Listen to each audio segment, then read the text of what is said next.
was the first Rwandan male swimmer to represent Rwanda in the Olympics. So I've always been part of, for the past 2 years, I've always been part of Ferwacy, but I got into Ferwacy as a driver that was invited in for this because of my past experience. Now with the World Championship that we are hosting in 2025, first one on the continent of Africa, a lot of people want to have this experience. This one, we have around 10 biggest teams in cycling world that are here for this particular Tour du Rwanda. Hello there. My guest this week on the Long Form podcast is Samson Ndayishimiye, the newly elected president of the Rwandan Cycling Federation, Ferwacy. We shall discuss his personal life journey, his ambitions for Rwandan cycling, as well as what to expect from this year's Tour du Rwanda. Hello there. Before we dive into today's conversation, have you subscribed to our channel yet? If you haven't, do so. And remember to share your thoughts with us in the comments below and like this video.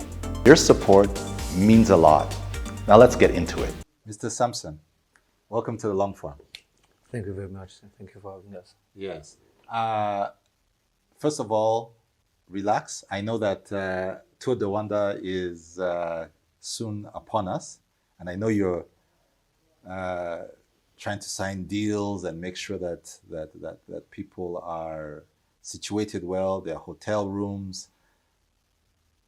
So I want to first start by thanking you so much for actually finding the time to join me. It's our pleasure. So usually I started off by telling everyone that you are the president of the Rwanda Cycling Federation. And that's what people know about you. But I know you a little bit well. I think I got to know you about 23 years ago. That's the first time I heard about a young man called Samson. So I know a little bit more about you. But I'm sure that there are a lot of people who just got to know about you when you won the election as Cycling Federation president. So before we go and talk about cycling and, you know, Tour du Rwanda and your ambition for the industry and the sport, I want people to have a sense of who you are as a person. Okay. I hope that's okay. That's fine. Okay, so like myself, you are a child who was born in 1980, slightly older than me, a few months. So you were born in Kigali, and your childhood was in Kigali. Could you tell us a bit what your childhood must have been like? So you're right. I was born in 1980, born here in Kigali, and grew up in Kigali. I think my childhood was like any other kid, to be honest. We didn't know any better, you know.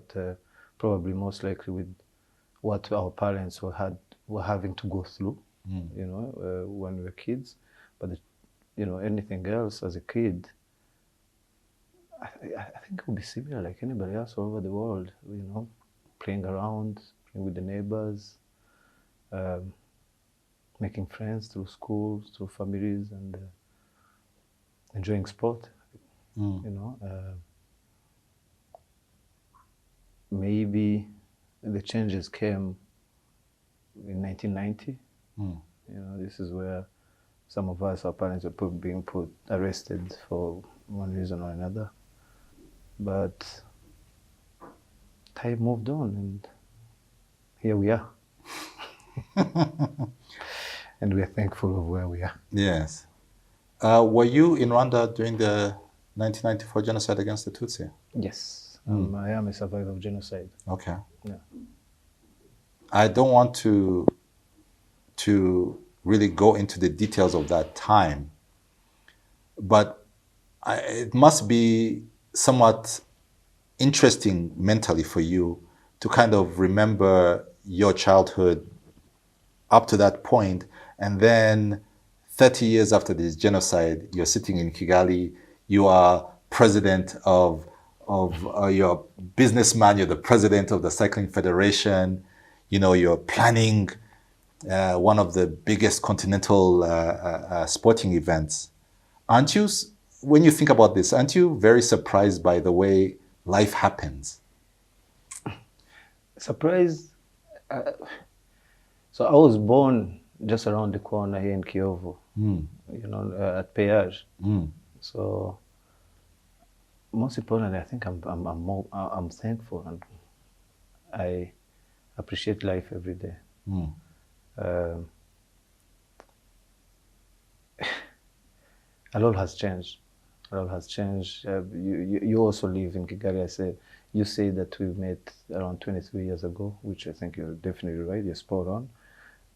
But if I remind you also to look back just 23 years ago and see the change that our country has managed to, to achieve, it's heartwarming. Yeah, and it's exciting. So you left. If I remember, we were students together in the old Rwanda International Academy. Yes. You finished your high school and then you left. Yes. Where did you go? I moved to the UK. So I moved to the UK. I lived in the northeast of England, in a city called Newcastle, where I finished my studies and started working there. And then 13 years later, I moved back in South. I moved into Oxford. Was in Oxford. I moved there for work, and I lived in Oxford for 7 years. And then moved back to mother's land. So that's almost 20. I moved 20 back. years. I moved back April 2019. So this coming April, I would have been here 5 years. I'll be here for 5 years now. Wow. And yes, I've been there for 20 years. That's amazing. What brought you back? Usually when someone goes for such a long time, eventually, you settle, you start a family, you don't really want to come back and restart afresh, I think that's a personal choice, though. Some of us, most people, especially I would speak on behalf of Rwandans, I think most people that I've lived with in the UK, every day, it's a day that you can wake up and come back home, On me personally, I moved back, first of all, because it was about time. Second of all, family responsibility. And maybe the biggest step I had to make in those 20 years, and I'll be honest, probably at the beginning I was scared while I was packing my bags, but it's something I wouldn't change for anything. You were scared to come back home? No, while I was packing my bags, because Yes. remember, this time, obviously, I had a full-time job that I really enjoyed. I worked for BMW, which was a good company, great company to What work did you for. do? I worked for BMW at the assembly for Mini Cooper cars. So I started on the production line, like everybody else, and then moved on.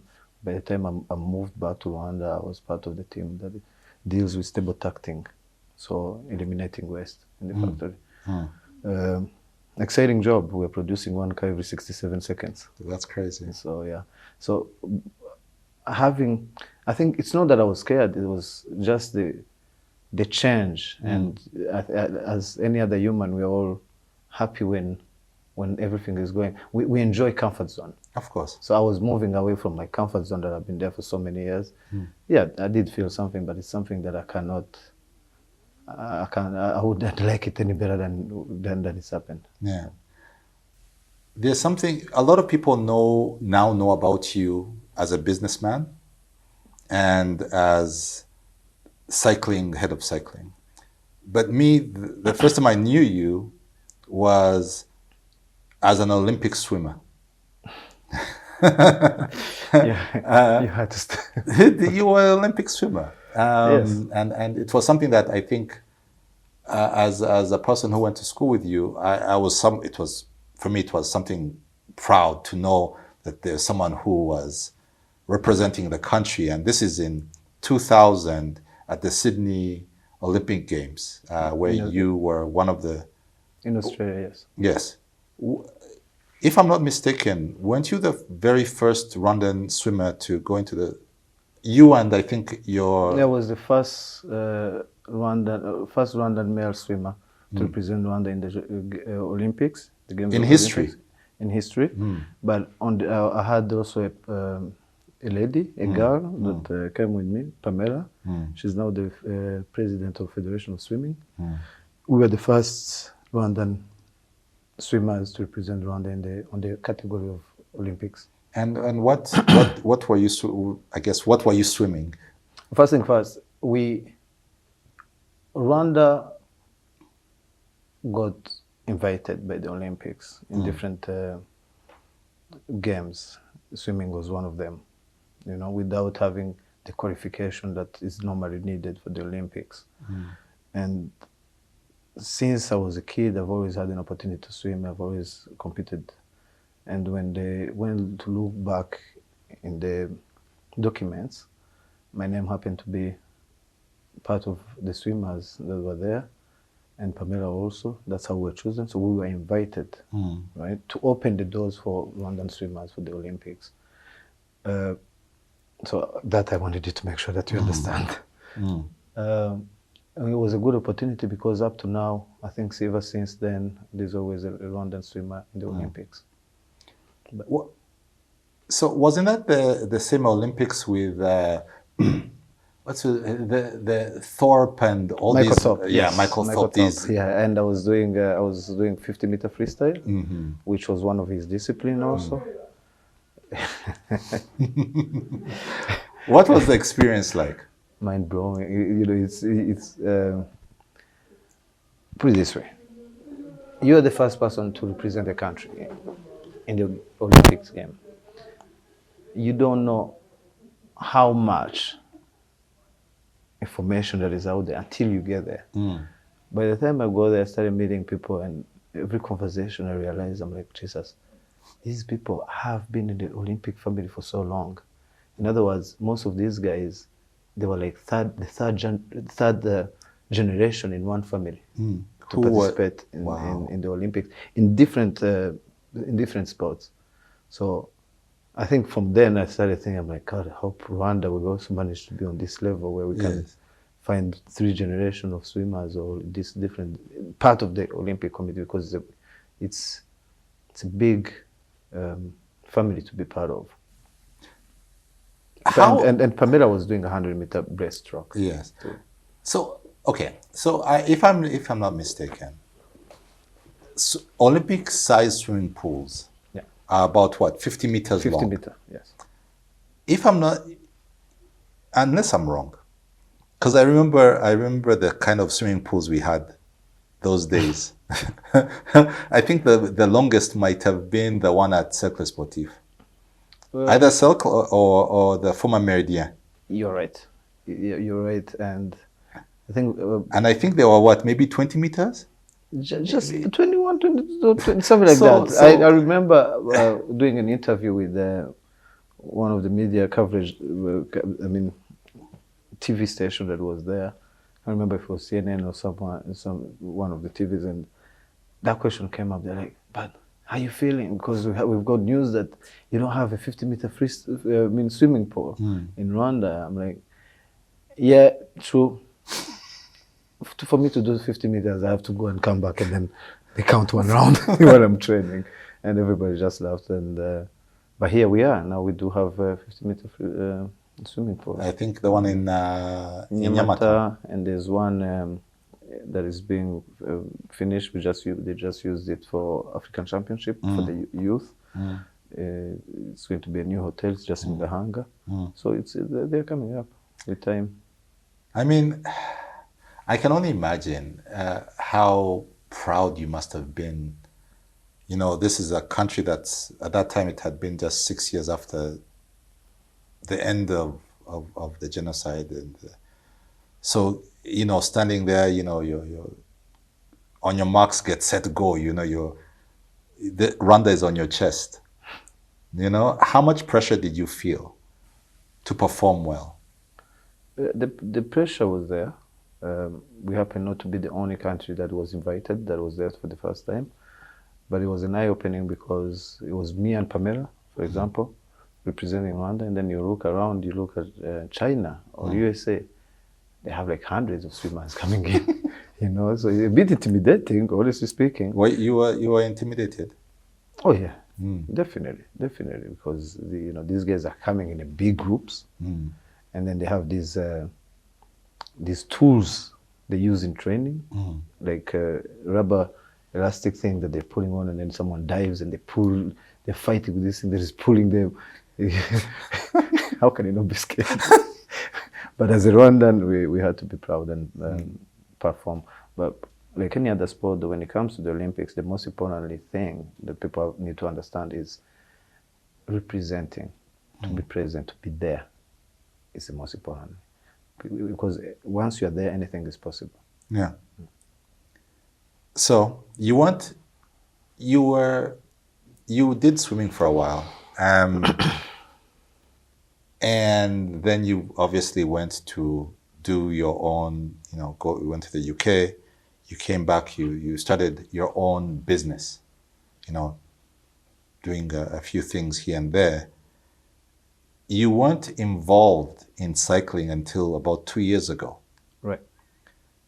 So how does it come that barely 2 years ago you were not involved in cycling at all, and now 2 years after you are the president of a cycling federation, a federation that had issues? Your predecessor, he did not finish his term. There are issues of accountability and corruption. So, one, how did you end up president? And two, didn't you have a bit of a worry that, you're entering a space where potentially the good name that you've created for yourself in the community, in your family, could have been spoiled by some of the issues around mismanagement that had previously happened in Ferwacy?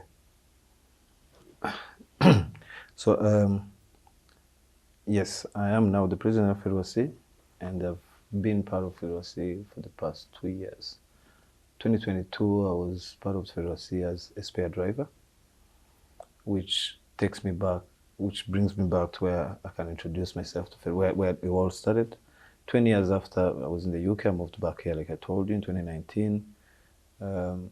You can imagine moving back, even if we call this is our mother's home, Rwanda is our country. But once you've been away for so many years, you come back, but you take baby steps. So in my baby steps, even though I had responsibility of like the family and stuff like that, I had to find somewhere else that I was supposed to belong. As someone who likes sports, I had to find a sport to keep me occupied mentally, but also to give me the opportunity to meet people. You can imagine that 20 years later, some people you left them when they were younger than you. Now they're all men, married, families, and there's a lot of sports going on in Rwanda, so I had to choose a sport to belong to. And then I chose cars, driving. I joined the RAC, which is the Federation for Cars. I think at the time they were doing a league at Beka Arena for the go-karts. So I joined them. It was a league that was running for a whole year, sponsored by at the time it was Kigali Arena and SP. We got to September. I was asked to join the Federation of Racing as part of a driver for one of the cars, which is called 00. It's a safety car, the one you goes through the roads before the rally racers come through. And it became my sport. I ended up winning the go-kart. I went to see Formula One in Abu Dhabi finals when Lewis Hamilton lost. And from then I just I found myself in a sport where I didn't go back in swimming. I just do swimming as a hobby. But then I found myself in a sport that made sense to me because I've always I loved driving. I started driving at a very early age. And it helped also with connections with people, like I said.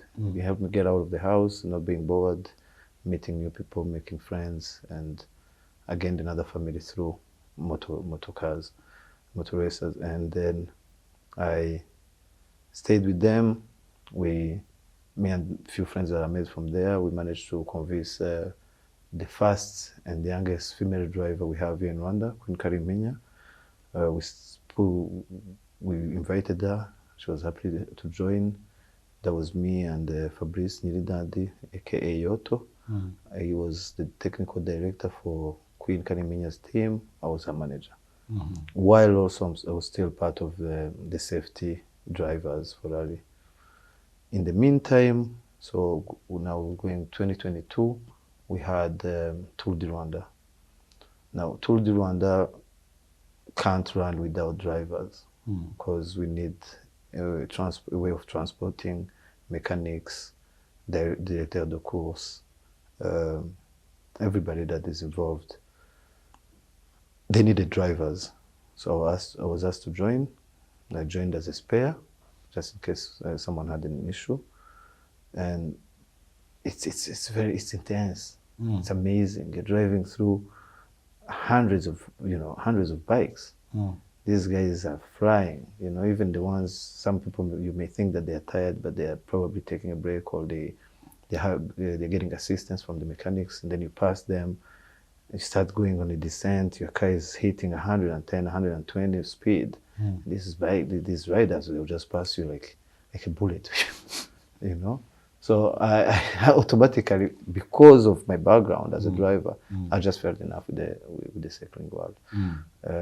Then in the cars, I also started racing myself as a driver, me personally. And 2023, Tour du Rwanda, this time I was part of the main drivers for neutral cars. This is where you have a mechanic and you have access to drive everywhere in the race. Okay. Especially being neutral 3 that I had to be behind the director of the course, director of the course. So on that involves safety a lot, because you're driving, you have a mechanic who's repairing bikes while you're driving. He's in the window repairing a bike, you're driving, you're holding his belt, you're concentrating on people in front of you, you're having to remember the people you've left behind because you don't want to be in their way, And the love just grew bigger and bigger, and I was like, you know what, there's no any other race I'm going to miss. Like Tour du Rwanda, I'll never miss it again. That was me telling my friends because of the excitement. But then after Tour du Rwanda, it happened that there were other races that were being organized around Rwanda, privately or even with the federation. So I started being there, joining, and I helped. There's one of Sakumi Legacy, organized by his kids, who are my family friends. So I stayed there. So I've always been part of, for the past 2 years, I've always been part of Ferwacy, but I got into Ferwacy as a driver that was invited in for this because of safety and because of my past experience in driving. Would you like to partner with us here at the Longform? If you do, you can send an email to us at longformrwanda@gmail.com. Partner with us and become part of Rwanda's most exciting and in-depth podcast. So you've taken us through how you got into Ferwacy. Why did you then decide that you want to stand for president when the position appeared? So an opportunity came up in something that I believe in. To be honest, if I wasn't in this position, someone else would have been there. So I heard about the news, I had the opportunity, I pulled my hands up. Especially of how, me personally, the opportunities I see for cycling world for Rwanda. Didn't you worry? Like I said, your predecessor probably still has issues legally. Agency. Yeah. No, what about, I mean, it's in So the I'm news. just- It's in the news. I'm not saying that it's whether it is. I'm not saying that it's federation issues. What I'm saying is that it's there. It's known. It's. So what I wanted to ask you was that sometimes you wonder if you see someone, if you see fire, some people will say, there's fire here, let me avoid this fire, right? There's a lot of things that I don't fully understand. But then I'm not saying that you walk towards the fire, because I don't think that the federation is fire, right? It's not harmful. But like you said, you built your name, you built your relationships, you had your life to live.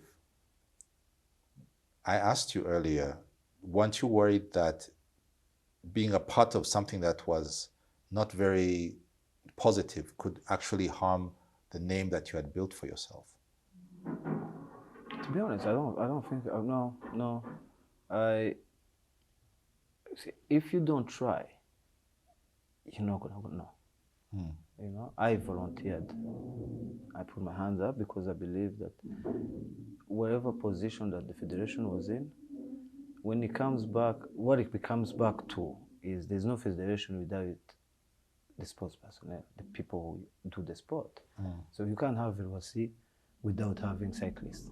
You can't have football federation without having players. So those are the first most important thing. They are the most important people, right?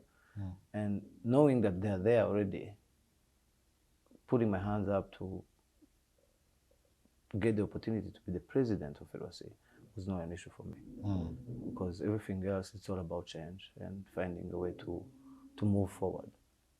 That's me personally, the way I think. Yeah. It's been about 4 months since you won the post. Yes. What's the experience been like? Busy.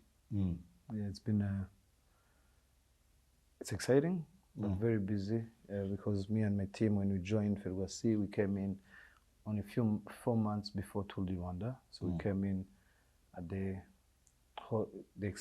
busiest time in all the arrangement that is needed for Tour du Rwanda to happen. But we also came in when meetings for preparation for UCI 2025 World Championship had already started, which are still ongoing now because it's a big event, like you said before. So preparations have to start way before. Did anything surprise you? No. No. Nothing. Everything that has happened the last 4 months, nothing is like, whoa, I did not expect that. I think whatever was supposed to surprise me or anything, the only thing that I would say that has surprised me so far is how busy it is. Because me personally, some of my things or whatever I was doing before, it's sort of like gone on the side slowly. Yeah, personal business. Yeah. Because it's a bit demanding, it's busier than we all expected. But luckily, on the other issues, it's nothing really shocking, because I believe maybe because of the new team that I'm with, the people I started with, we're well aligned, we understand the challenges, we understand where we are, and we are aligned on where we're going and where we're focusing to go.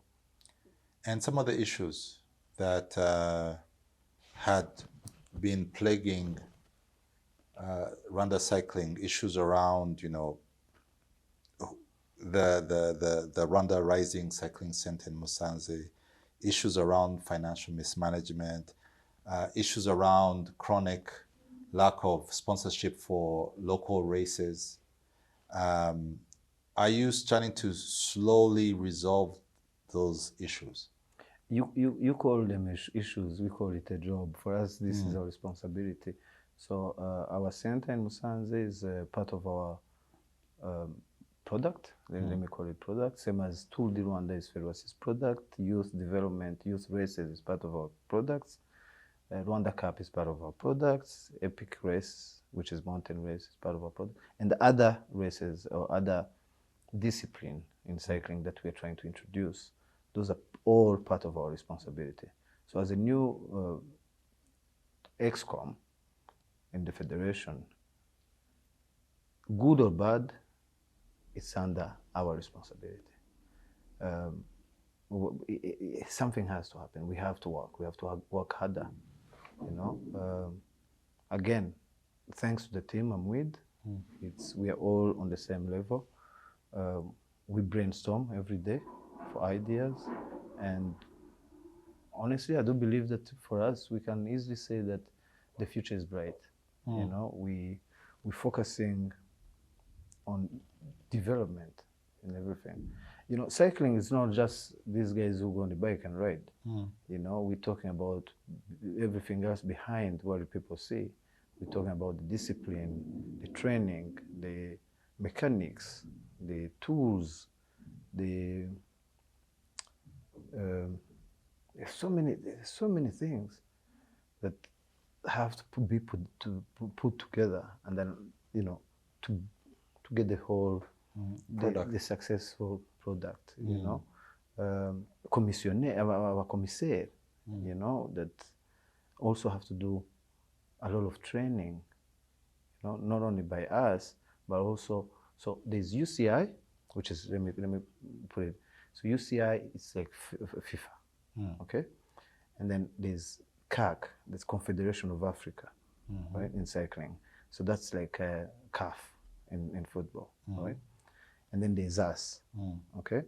So regulations and everything comes from UCI, okay, and then to CAC and all that. And then we also have opportunities to get a lot of help from them in terms of training, you know, our mechanics,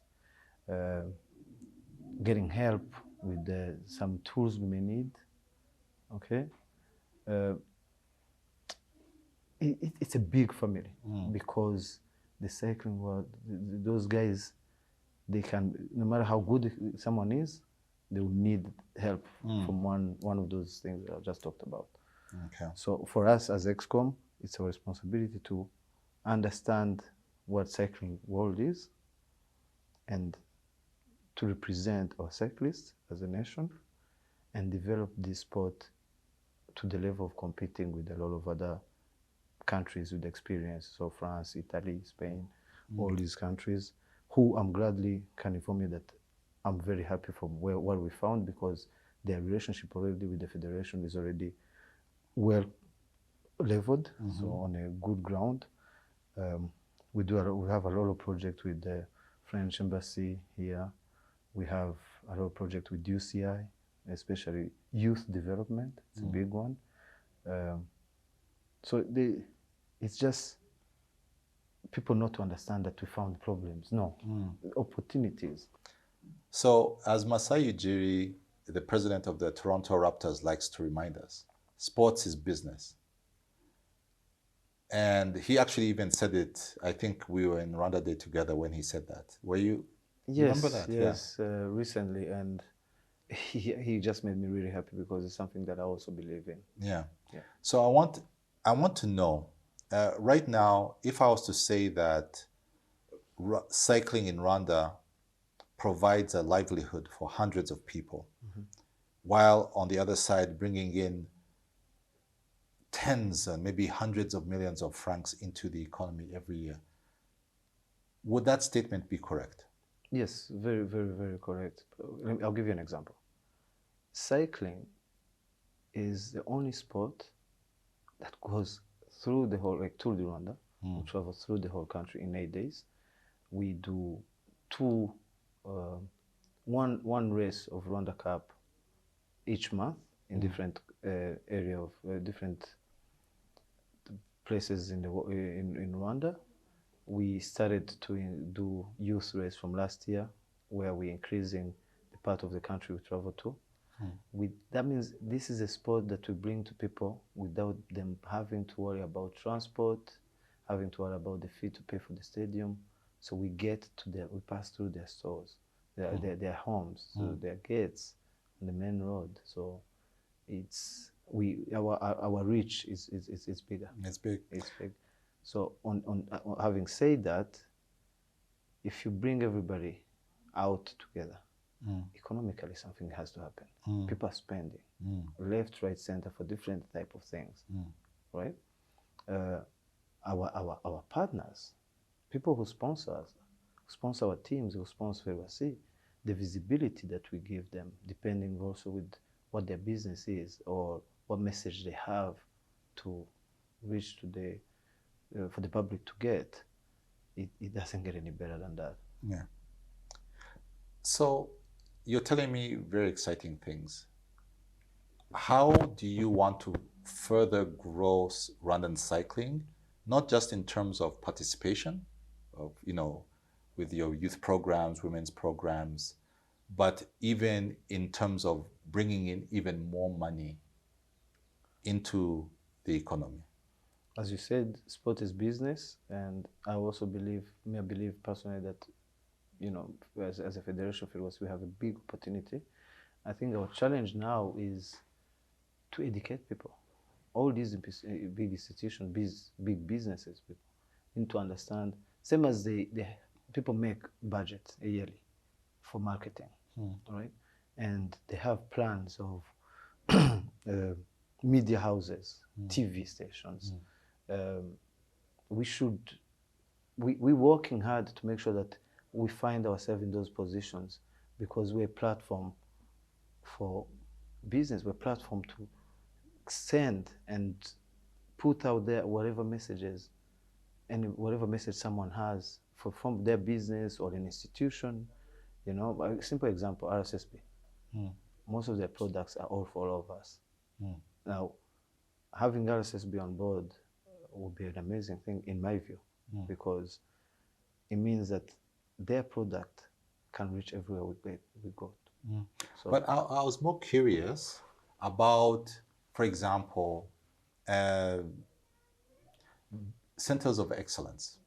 One of the things that I always wonder, I see a lot of teams, I see a lot of people cycling in the country, in Musanze, in the Nyamata area. Isn't there a possibility that we can even create cycling centers of excellence where you bring in people and they pay for hotels? And isn't that something that is possible? One of the products that we found as a new ExCom that we want to build up and make it even stronger, let's call it cycling tourism. We, even up to now, we do, you see this campaign of Tugere Mahoro, stuff like that. It's some of the awareness not for us as in the world of cycling that really helps us, because sometimes you can get a visitor from anywhere in the world who come here with their bike because they know the terrain of Rwanda. We're a country with 1,000 hills. So in our sport, you get anything you want in that stuff. You've got the hills, you've got the mountain, you've got the gravel, you've got the flat land. So the land, the country itself gives us that, and these people are coming. And now with the World Championship that we are hosting in 2025, first one on the continent of Africa, a lot of people want to have this experience.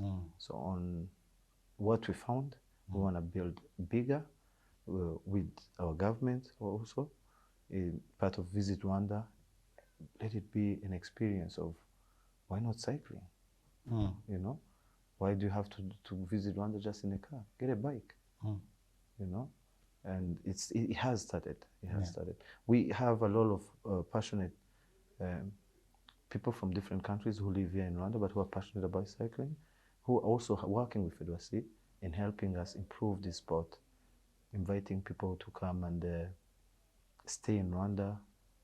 There's some small hotels, I wouldn't call them small, actually they're hotels, that someone comes and they have bikes to rent for them. They have mechanic shop there. They have maps of the best routes they can use. So we found that as a new federation executive committee, and we are working with this, what we found, to make it bigger. Yeah. So this year this year is your first Tour du Rwanda. Yes. What are you most excited about this year's edition? And what should local fans, right, expect from our representatives, the Team Rwandas, all these local clubs? Is there any hope for a Rwandan champion after a week of cycling? That's a good question. I think we're going to go, let's do this in stages. First one, what am I excited about? Remember, the first 2 years I was there in the back, there as a driver. I was actually, I was lucky to be part of, in the middle of it all. So I know how exciting it is going through the roads with all the fans, looking at how these cyclists, their techniques and stuff like that. And I think one of the change that I'm wanting me to get is that as a president, I'm allowed to be in the car that goes everywhere. I can go in front of them, I can go behind, I can go in the middle. So that will be exciting for me personally. I hope you're not driving yourself. I'm sad about that. I'm not allowed to. Oh. I know. Yeah. We're still looking into that though, because I'm not happy about it. I'll be very honest. I have to be honest. So I think my driver, the one who's assigned to me, is probably worried that I'll just, take the keys and put him somewhere else. But no, I have to follow the regulation. But again, now in the whole, talking again about the excitement, is Tour du Rwanda, from when it started, it's been growing slowly. So I'm coming in to a year where the year after, there's only one more Tour du Rwanda before the World Championship. So it's exciting time. It's bigger. This one, we have around 10 biggest teams in cycling world that are here for this particular Tour du Rwanda. Which ones? So I'll give you an example. The biggest one we have right now is the EAU. EAU team, right? We have the Israeli team, the ones who were here last year with Vroom, the champion. Chris Vroom, who was the champion. They're also back. I think for them. Is he back also? He's back. He's back. So, and all other teams that are here, we have a lot of teams who are pretty new in Rwanda. First time they're coming to do it, but they are so big that to have them here in the Tour du Rwanda, it's a milestone. It's a good opportunity. So it's exciting, The level is gone up. The excitement and the challenge for them is gone up. So for me personally, right time to be in it. Right time. Altogether, it's 20 teams participating. How many are local? How many of them are foreign? We've got 4 local teams. Okay. Yeah, and the rest are from all over the world. So we've got 20 teams with each time they'll have 5 riders, so it's 100 riders we have. So is that big? Is it bigger than before? No, no, it's the same. It's just the competition is a little bit different because of all these. When I say big, means these guys are they're on a high level when it comes to cycling in the cycling world. So the competition is going to be bigger. And next year we're hoping, instead of 20 teams, we have to try and do more teams, or give opportunities to more teams. We don't do 20 teams because of the regulations. We do 20 teams because of the financial restrictions.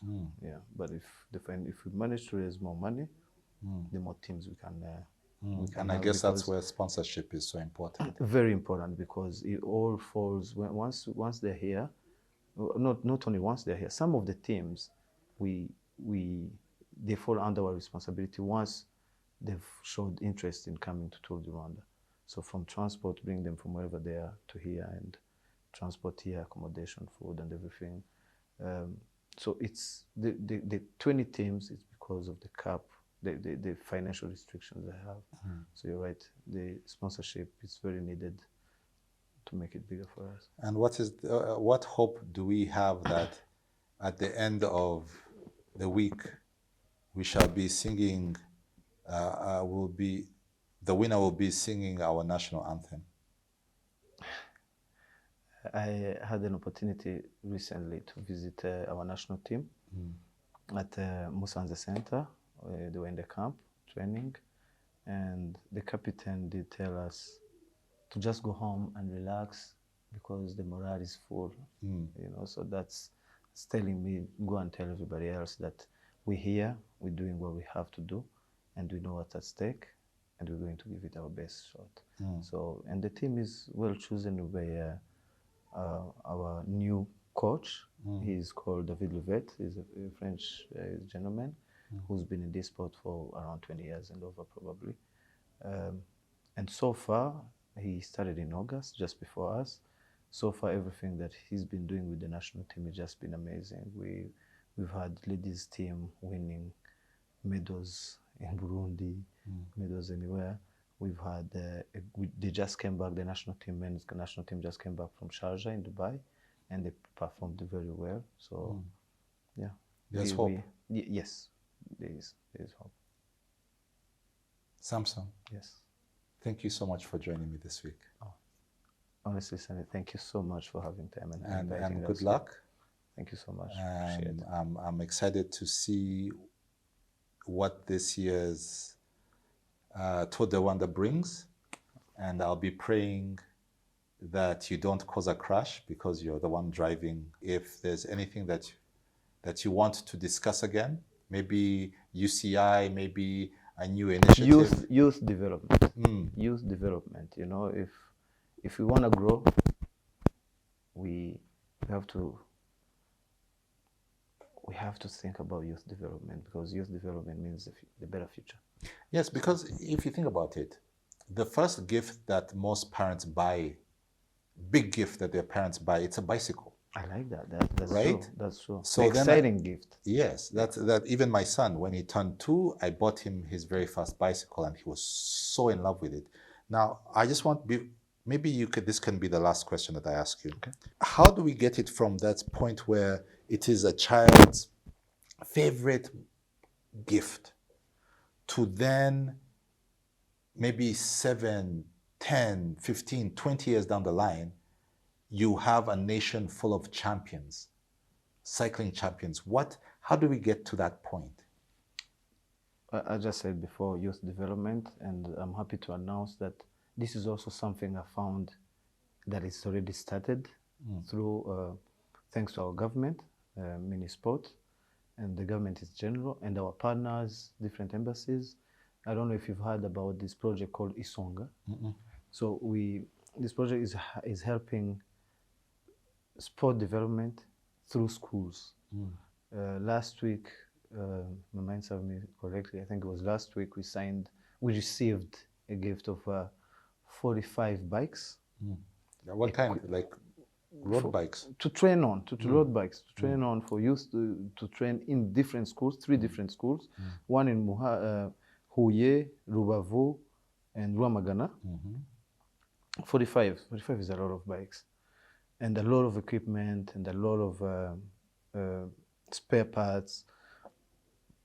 And it's a step forward. It's a step through education, because it's not about just getting on a bike and ride. It's all about your 2-year-old understanding the responsibility of being safety. It's all about, it's a sport. So coming back to health-wise, it's like swimming, it's like playing football. It's a sport, it's good for your health. So to answer you, honestly speaking, the best way, and I do believe even that His Excellency, most of the time, he always say this: focus on the development. Let's look into development as a country. Start from. There's the love of the sport, obviously, but why not also start with the schools? Yeah, and I'm happy to be part of the project I just told you about as federation, where we're going to be helping on the mechanical side, right? And we have UCI, for example, I said before, behind us, supporting us on the youth development. We have a center here in Nyamata. So it's all about looking ahead to the future and planning ahead. I'm excited for you. Thank you. Thank you so much, sir. Thank you very much. Thank you for having us. It was a pleasure. Pleasure. If you enjoyed the conversation today, share your thoughts with us on our social media platforms. You can find us on Twitter, Instagram, and TikTok.